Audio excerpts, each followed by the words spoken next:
India ராணுவ ரீதியாக பாதுகாப்பு ரீதியாக எதிர்கொண்டு வரக்கூடிய சவால்களை பற்றி உணரக்கூடியதாக இந்த ஆபரேஷன் சிந்தூர் நடவடிக்கை அமைந்துவிட்டது என்கிறார்.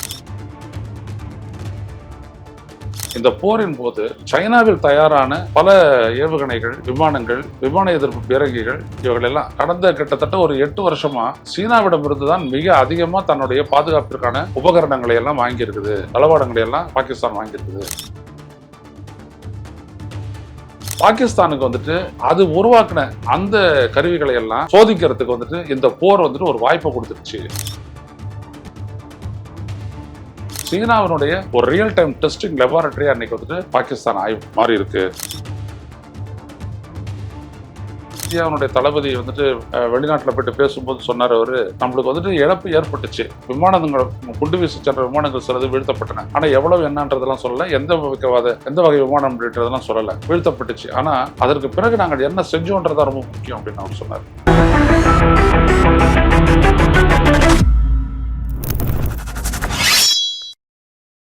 வணக்கம் தோழர்களே, ரோஸ்டர் செய்திக்கு வாயிலாக இன்று மீண்டும் உங்களை சந்திப்பதில் பெரும் மகிழ்ச்சி அடைகின்றேன்.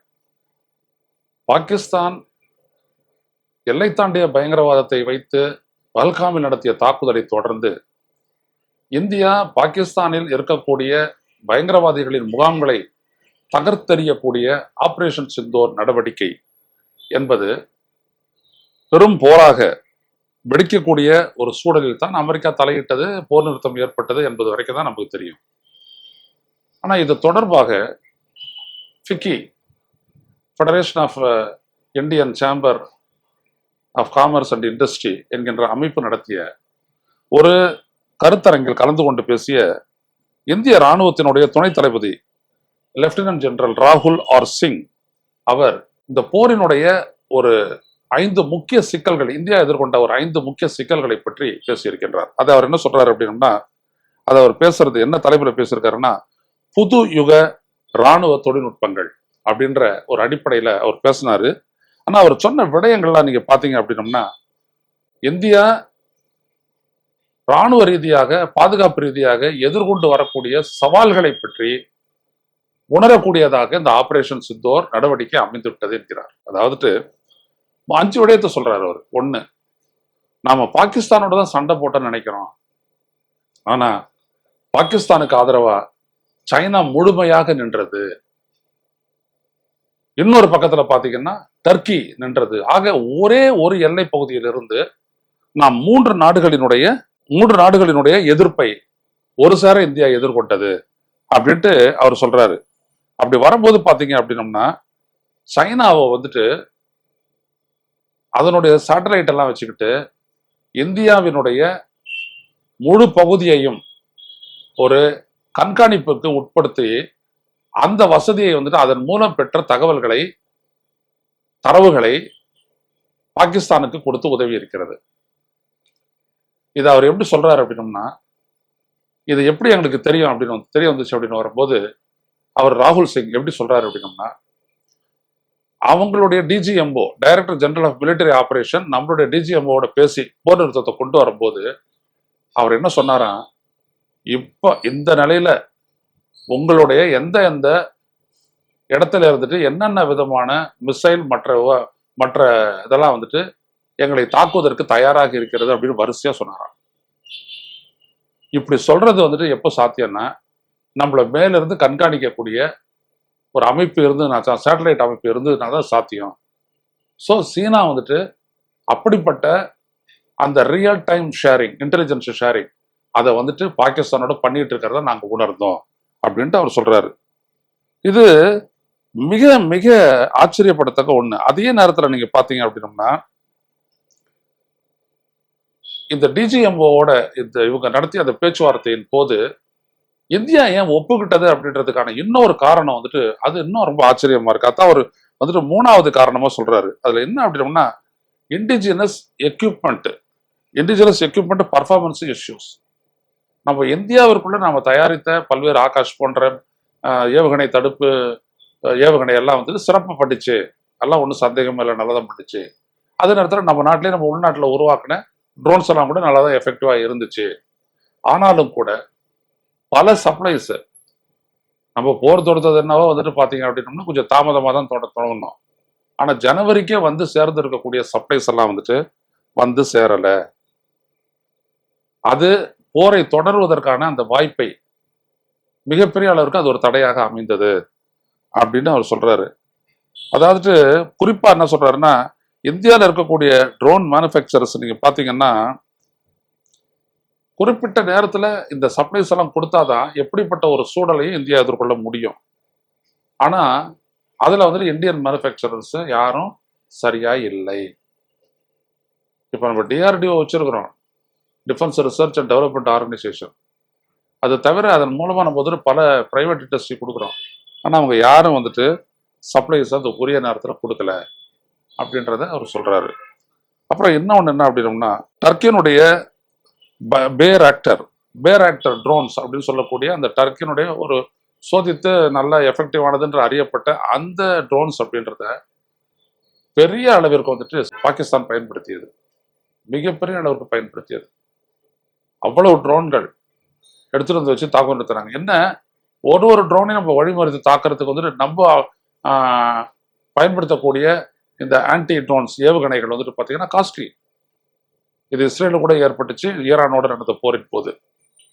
ஏன்னா அவங்க கொளுத்தி விடக்கூடிய அந்த ஏவுகணைகள்லாம் தடுத்து அழிக்கணும் அப்படின்னோம்னா அதற்கு செலுத்தக்கூடிய அந்த ஏவுகணைகளுடைய காஸ்ட்டும் ரொம்ப அதிகம் தான்.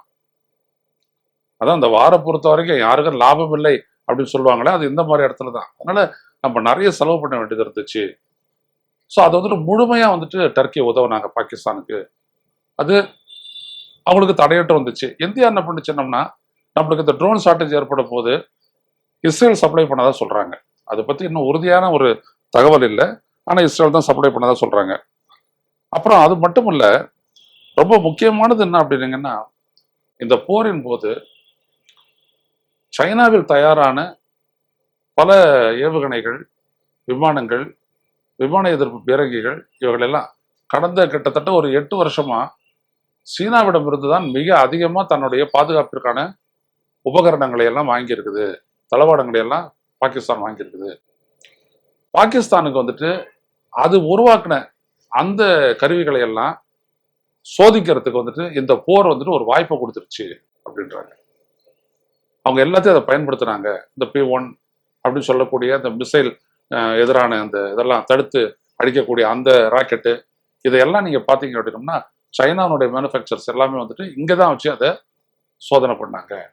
ஸோ சீனாவினுடைய ஒரு ரியல் டைம் டெஸ்டிங் லெபார்டரி அன்னைக்கு வந்துட்டு பாகிஸ்தான் மாறி இருக்கு அப்படின்னு அவர் சொல்றாரு.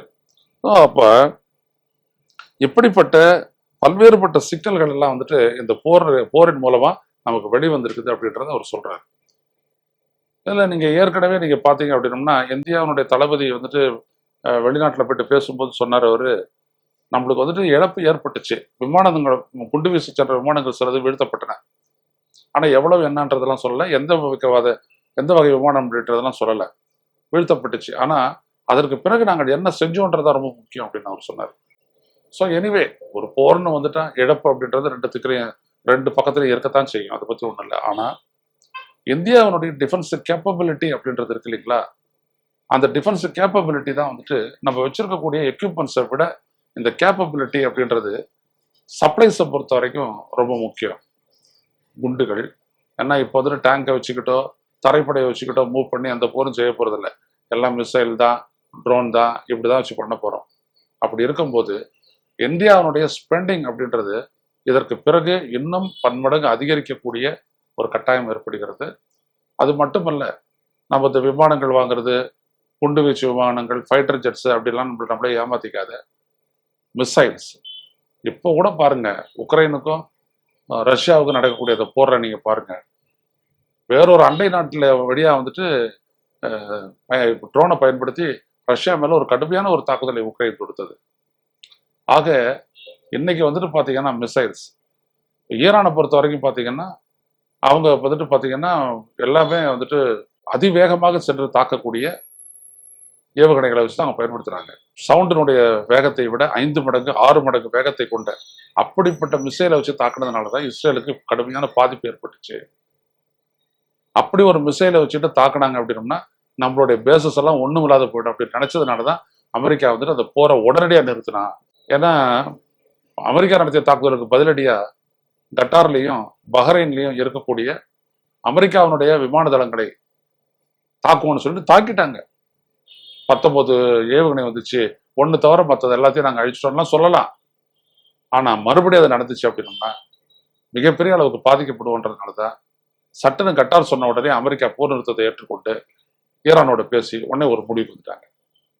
ஆக இங்க நீங்க பாத்தீங்க அப்படின்னோம்னா எனக்கு வந்துட்டு மெடிட்டரேனியன்ல வந்துட்டு நான் விமான தாங்கி கப்பலை வச்சுட்டு இருக்கிறேன் எல்லாம் இப்போ வந்துட்டு இது. ஏன்னா இந்த சூப்பர்சானிக் ஹைப்பர்சானிக் மிசைல்ஸ் இருக்கு இல்லைங்களா, இந்த மிசைல் எல்லாம் வரக்கூடிய வேகத்திற்கு இணையா அதனை தடுத்து அடிக்கக்கூடிய அந்த டிஃபென்ஸ் மெக்கானிசம் வந்துட்டு கேப்பபிளா இல்லை. இஸ்ரேலால ஈரான் அனுப்பிய 30% ஏவுகணைகளை மட்டும் தான் தடுத்து அடிக்க முடிஞ்சது. 70% லேட் ஆச்சு. அதனாலதான் அவனுக்கு பெரிய பாதிப்பு ஏற்பட்டுச்சு.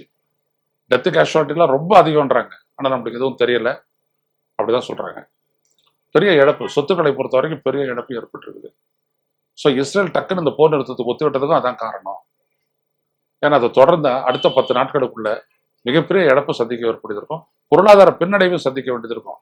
அமெரிக்காவுக்கு என்ன பயம்னா இப்ப இந்த மாதிரி தாக்கக்கூடியவங்க அதுக்கப்புறம் நீர்வழிகளை வந்துட்டு அடைக்க முற்பட்டா அந்த இடத்துல நம்மளுடைய கப்பலை வச்சுட்டு ஒன்றும் பண்ண முடியாதுன்றதுனாலதான் உடனடியா ஸ்ட்ராட்டஜிக் அக்கவுண்ட் அவங்க வந்துட்டு உடனடியாக அந்த போர் நிறுத்தத்துக்கு ஒப்புக்கிட்டாங்க அப்படின்னு சொல்றாங்க. ஆக எந்த ஆப்ரேஷன்ஸ் இந்த ஒரு போரின் மூலம் இந்தியா வலிமையா வந்துட்டு பிரம்மோஸ் வரைக்கும் வச்சு தாக்கியிருக்கிறோம், அவங்களுடைய விமான தளங்களை எல்லாம் தாக்கியிருக்கிறோம். போதும் 300-400 கிலோமீட்டர் வேகத்துல தூரத்துல இருக்கக்கூடிய இலக்குகளை எல்லாம் அழிக்கக்கூடிய வல்லமை வந்துட்டு இந்தியாவுக்கு சர்வசாதாரணமா இருக்குது. ஸோ இப்படிப்பட்ட ஒரு சூழல்ல நம்மளுடைய டிஃபென்ஸ் மேனுஃபேக்சரிங் இன்டர்னலி உருவாக்கக்கூடிய இண்டிஜினஸ் எக்யூப்மெண்ட்ஸ் எல்லாம் வந்துட்டு இன்னும் ஒரு நீண்ட கால போருக்கு தயாராக இந்தியா இல்லை என்பதையே காட்டுகிறது என்பதை நாம் ஒப்புக்கொள்ள வேண்டும். எனவே திரு ராகுல் சிங் வெளிப்படுத்திய பல்வேறுபட்ட விவரங்கள் இந்த நாட்டு மக்களுக்கும் அரசுக்கும் ஒரு பெரிய கண்திறவை ஏற்படுத்தியிருக்கின்றன என்பது உண்மை. மீண்டும் சந்திப்போம் தொடர்களை. நன்றி, வணக்கம். ஊடகம் கார்ப்பரேட் அரசியல்வாதிகளின் கைப்பாவையாக அடிமைகளாக இருந்தது போதும், இனி சாட்டை எடுத்து சுழற்றும் நேரம் வந்துவிட்டது. ஊடகம் பொதுமக்களாகிய உங்களுக்காக உங்களாலேயே இயக்கப்பட வேண்டும். ஊடக சுதந்திரத்திற்காக உங்களின் பங்களிப்பை இன்றே அளித்திடுங்கள்.